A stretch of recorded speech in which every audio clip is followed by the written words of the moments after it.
بسم اللہ الرحمن الرحیم۔ السلام علیکم یا علی علیہ السلام مدد۔ یہ ایک سوال جو ہے نا، عموماً اہل تسنن کی طرف سے، اہل سنت بھائیوں کی طرف سے شیعوں کے اوپر کیا جاتا ہے کہ آپ امام علی علیہ السلام کی اور 12 اماموں کی امامت قرآن مجید سے دکھاؤ، قرآن مجید سے یہ امامت ثابت کرو۔ اس کے بعد ہم اگلی آیت کی طرف آتے ہیں، اور یہ سورہ فاطر کی آیت نمبر 24 ہے۔ سورہ فاطر کی آیت نمبر 24، اس میں گو کہ لفظ امام نہیں ہے، لیکن اس میں واضح ہو جاتا ہے۔ کیا کہتا ہے؟ اللہ تعالیٰ فرماتا ہے کہ یقیناً ہم نے تمہیں حق کے ساتھ بشارت دینے والا اور ڈرانے والا بنا کر بھیجا ہے، اور کوئی امت ایسی نہیں مگر یہ کہ اس میں کوئی ڈرانے والا نہ گزرا ہو۔ یعنی ہر امت میں اللہ تعالیٰ نے ایک ڈرانے والے کو بھیجا ہے۔ ڈرانے والے سے معلوم ہوتی ڈرانے والا کون ہوتا ہے؟ وہ حجت خدا، وہ نبی کی صورت میں ہو، رسول کی صورت میں ہو، امام کی صورت میں ہو، یا نبی کے وصی کی صورت میں ہو۔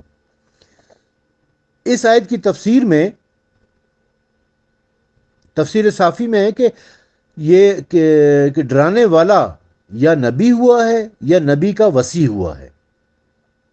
اور تفسیر قمی میں ہے کہ اس آیت کا مطلب یہ ہے کہ ہر زمانے میں ایک امام رہتا ہے۔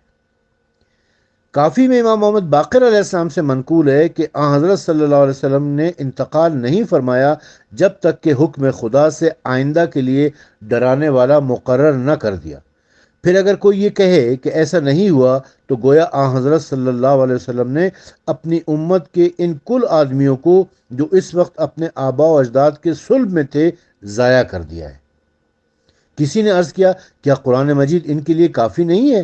فرمایا ضرور کافی ہے، بشرط یہ کہ اس کے مفسر کو معلوم کر لے کہ مفسر کون ہے اس کا۔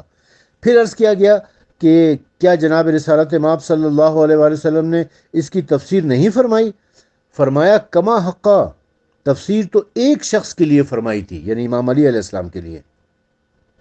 رہی باقی امت، ان کے لیے اس شخص کی کما حقہ تفسیر فرما دی تھی، یعنی اس کی عظمت اور نشان جتلا دی تھی، اور وہ شخصیت، وہ بزرگوار امام علی ابن ابی طالب علیہ السلام ہے۔ یہ سورہ فاطر کی آیت نمبر 24 تھی۔